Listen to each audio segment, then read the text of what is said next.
Everybody wants their guy to be the guy, but sometimes he's just a guy. When you're a franchise that thinks you've got a franchise quarterback at the start of the year, only to watch him flop, flounder, and noodle their way through games, you might start questioning everything you thought you knew just 3 weeks ago. My advice to those franchises and their fans: stop, take a breath, and decide two things. Number one, am I overreacting? And number two, if I'm not, do we still have hope this guy can turn into what we thought he could? In this video, we'll rank 7 quarterbacks based on how panicked their team should be about them and try to answer those questions. Number 7, Caleb Williams. Only 3 games into what should be a long NFL career, nobody's actually panicked about number 1 overall pick Caleb Williams. But this also probably isn't at all how he envisioned this going. He's completed 70 of his 118 attempts, passing for 630 yards, 2 touchdowns, and 4 picks. His 65.3 passer rating ranks 28th in the league, while the Bears' offense as a whole ranks last in yards per play, and his lone win was more due to a Will Levis meltdown than solid play from him. Then again, he's just a rookie, literally 3 games into his career.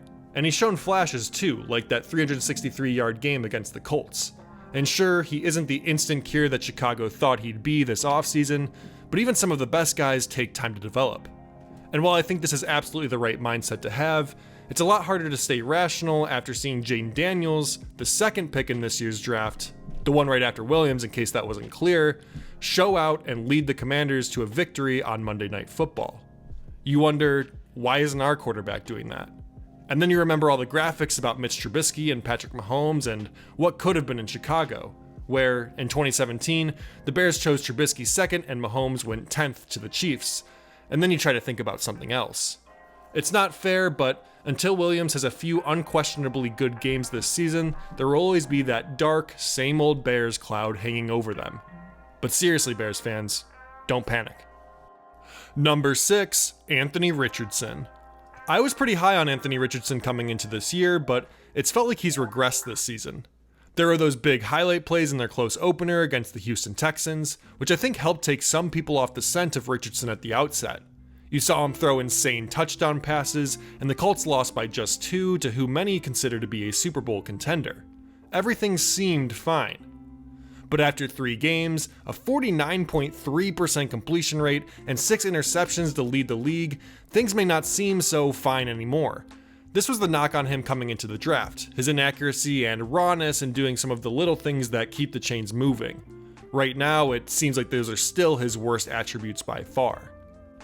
Still, this rawness that's shining through in the rough start to his sophomore season is also what intrigued Indianapolis from the jump. Linebacker Grant Stewart said, "Just subjectively speaking, I'm not sure if you could name a quarterback in this league with more ability than he has. Top to bottom, arm strength, speed, size. So, for us, we know if he clicks, he'll be one of the best in the league." And let's not forget, the guy is literally 22 years old. Will Howard, the quarterback for Ohio State, is 23. The other thing to remember is that progress isn't linear. We hear this all the time, but still, I think we all like to think that a player's overall rating will go up bit by bit every year, but obviously that just doesn't happen. From all accounts, Richardson has grown nicely into the leadership role the Colts have cut out for him, and the organization continues to be impressed with him as a competitor. If only the whole throwing the ball where it needs to go thing wasn't so important to playing quarterback, he'd have this in the bag. Coming off an injury, along with his age and inexperience, it's all just way too early for Indy to have any real concern for Richardson not getting to where they want him to go. Now, if his completion rate is still sub 50% 10 to 12 games into the season, yeah, I might be a little less cool about the whole thing. But until then, enjoy the ride, Colts fans, and try your best to not throw up. Number 5, Daniel Jones. Maybe I'm underreacting to Daniel Jones at this point, but I'm actually coming around on the whole situation. No, I don't think DJ is a franchise quarterback, but I also think the clowning on him has gotten overblown. With all the negativity over this offseason, including from me, and piling on him after he and the Giants took a massive dump on the field in week 1, including from me, I think it was easy to just flip on the Daniel Jones is awful blinders and have that opinion at the ready for the next 16 weeks. Through 3 games, Jones has gone 62 for 104 for 600 yards, 4 touchdowns, 2 picks, and an 80.6 passer rating. good for 21st in the league. But if we remove that absolute stinker of an opener, Jones looks like an entirely different quarterback. His completion percentage improves from 59.6 to 64.5, and his passer rating jumps up to 10th best at 105.2. I'm cherry picking here, sure, but this changed my perspective on his season so far. It's also important to remember that Jones and the Giants played well enough to beat the Commanders in Week 2, but an injury to kicker Graham Gano and poor planning by head coach Brian Daboll made the margin of victory a bit too wide for New York to overcome. Last week, Jones actually looked solid against the Browns. He finished with a 70% completion rate for the day and began building a chemistry with rookie wide receiver Malik Nabers, who had 8 catches on 12 targets for 78 yards and 2 touchdowns. Oh, and that 4-year $160 million contract that he signed in 2022? If they decide to move on at the end of the season, the Giants can waive DJ with a reduced cap hit of $22.5 million. Obviously, they'd prefer no cap hit at all, but in the world of Russell Wilson's $85 million dead cap hit, it almost seems like a bargain. Really, the level of panic about the whole Daniel Jones era in New York will be all about how the organization views him internally. Like, what are they hoping he turns into? Do they think 2022 was a ceiling, a midpoint? Because it certainly wasn't his floor. All I'm saying is, he's a bridge quarterback at best, and I don't think the Giants should start a merry-go-round of other bridge quarterbacks just for the sake of replacing him at the end of the year, but I'd hope they're taking the quarterback draft process very seriously. Number 4, Will Levis.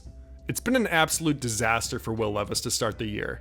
Levis has gone 64 for 94 for 579 yards, 4 touchdowns, 5 picks, and a 76.5 passer rating. And while those numbers are pretty mediocre, the nightmare is in the details. An awful flip pass out of a sack that turned into a pick 6 to lose the opener against a Chicago Bears team that put up only 148 total yards on offense.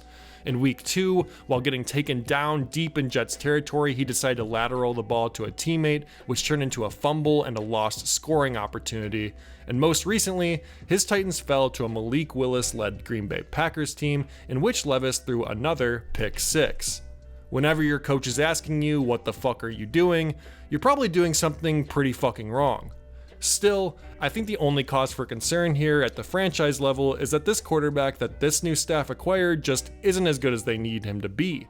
If it doesn't work out, this group can lose games and start to look towards the future for someone with equal or higher potential who can fit their system better. While Levis has definitely taken some years off Titans fans' lives in the early going, head coach Brian Callahan has said he plans to stick with him as QB1. Levis is only 12 starts into his career, and this is the first official season as the starting quarterback from the jump.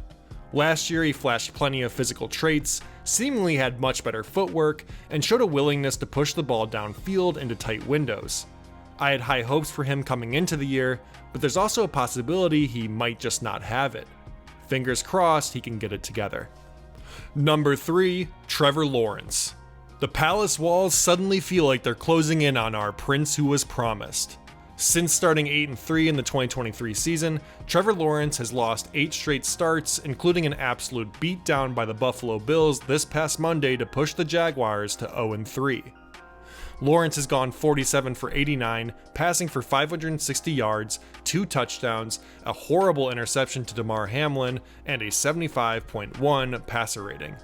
His completion percentage and yards per game are at the lowest points of his career at 52.8 and 186 respectively, compared to his 65.6 and 214 from last year.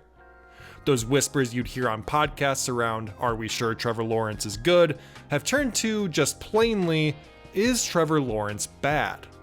Like with any of these quarterbacks, the problems aren't all on him. Head coach Doug Peterson has been catching plenty of heat for his decision making, one of the biggest being sticking with his guy Press Taylor at offensive coordinator, despite seeing that unit stagnate with Lawrence last year. Of course, it was easier to dismiss Jacksonville's collapse in 2023 due to Lawrence's midseason injury, and it was that excuse late last year, along with his healthiness to start this season, that has led to such a rapid shift from, "This guy is forming into who we thought he was," to, "Have the Jaguars made a massive mistake?" Just this past offseason, Jacksonville decided to sign Lawrence to a 5-year, $275 million extension, making him the 10th highest paid quarterback by cap percentage at the time of signing. At the time, NFL.com's Nick Shook wrote, "The timing wasn't great, but Jacksonville also didn't need to get this deal done immediately. If the Jaguars truly lacked confidence in Lawrence, they could have let him play out 2024 with the protection of a fifth-year option for 2025. Considering Peterson didn't commit to sticking with Lawrence following the loss to Buffalo, I'm guessing they wish they had just picked up that option. T-Law is technically on the books until 2030.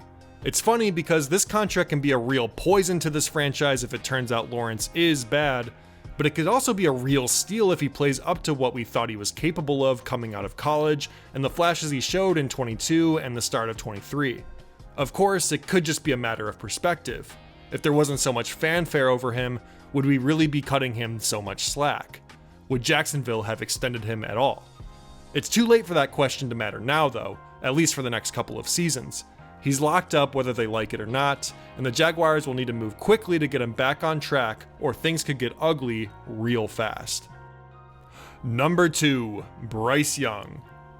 Last week, I really considered creating a moist critical style video and getting into the YouTube meta by titling it, "The Bryce Young Situation is Crazy." But I wouldn't have just been farming views with a clickbaity title, because the Bryce Young situation is crazy.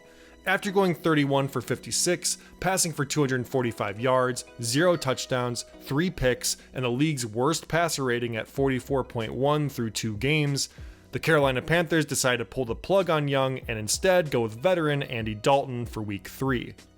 And after Dalton had a vintage showing against the Las Vegas Raiders, where he became the first player this season to pass for 300 yards and 3 touchdowns in a single game, it can feel like there's a real nail in the coffin of the former number 1 overall pick. But apparently, the Panthers and head coach Dave Canales are steadfast in saying this won't be the end of Bryce Young in Carolina. If they're telling the truth, then I've got to commend them for not worrying about narratives or the order of events we've all come to expect. In many ways, it can feel like throwing Young into the fire his rookie year, then benching him after 2 games into his sophomore season, is a toothpaste out of the tube situation. It'll just feel wrong if they try to reinsert him. Not only that, but can you imagine the amount of pressure on Young if he's asked to start again in Carolina? It might not be so bad if Dalton fizzles out after a couple of weeks, but if he's looking good and gets injured, oh boy, this might be a Zach Wilson situation all over again. Carolina obviously doesn't want to admit defeat on Young. They gave up 2 first rounds and 2 second round draft picks and receiver DJ Moore for the right to draft him in 2023. But so far, he's looked completely uncomfortable and not in control of the offense. His most touted skill out of college was his football IQ and vision, and he was thought to be an elite point guard type of quarterback.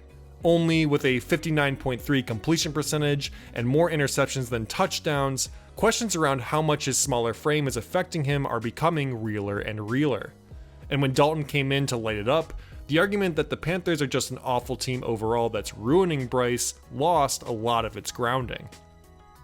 Thankfully, the Panthers didn't let him sit for a year or 2 and accidentally extend him without seeing anything, so they're only holding on to a rookie contract for what could be a bad quarterback with all that's said and done now. Obviously, the assets they gave up have set the franchise back, but you can't let that sunk cost let you keep trotting out a guy who, by the looks of it, isn't ready to play. The hope that Young gets it together shouldn't be at 0%. I think you can still talk yourself into him only being in his second year, and that there was a reason he was selected first overall, but personally, I'm not very hopeful. To me, Young is now a trade piece to a quarterback-needy team who is willing to take a flyer on him. Number 1, Deshaun Watson. Alright, so if you followed me for a bit, you've probably learned as no, I understand I have a bias here, and I might be overreacting to this situation, but you know what? I also think my reaction is completely valid. So, Deshaun Watson, we meet again. Really, there's just been absolutely nothing to be excited about with him outside of a really nice throw to Amari Cooper to start week 3 on a high note, only to slowly ruin my Sunday with an excruciatingly unproductive offense. And that's pretty much been the whole story so far of the season. Watson has gone 67 for 116, passing for 551 yards, 3 touchdowns, 2 picks, and a 71.4 passer rating. He has yet to throw for 200 yards through 3 games, and has continued looking indecisive and slow when dropping back to pass. That indecisiveness has culminated in a league-leading 16 sacks. Of course, this all isn't totally on him. The offensive line has been in shambles this year, and while I do contend a good amount of those sacks are on him, pressure is getting to him quickly and often. Watson has been pressured on 44.7% of his dropbacks, ranking second to Jacoby Brissett in New England. There are other parts of this team that are missing too. With the woes on the line and no Nick Chubb, Cleveland's usually great running team has been lacking, and one of Watson's emerging targets in tight end, David Njoku, has been injured as well. I've seen stuff coming out about how, while yes, Watson hasn't been good, the Browns as a whole have plenty of other problems and could do more to prop him up. And while I don't think that's untrue, I think it's these reasons that lead to all this frustration and panic. See, now there are built-in excuses for why things aren't going the way they should be. Watson had a bad year, sure, but who wouldn't have had a bad year in this situation? I wonder if the Browns are worried about a Watson injury or some sort of new lawsuit keeping him out of a game and having Jameis Winston light it up like Dalton did in place of Young. If that happens, I think absolute chaos ensues in Cleveland if they try to reinsert their $230 million man to the lineup. Either way, that $230 million price tag is why I think observers of the Browns should pump the brakes on their good faith analysis on the team as a whole. Franchise quarterbacks are the rising tides that lift all boats on a team. Just okay quarterbacks go with the flow.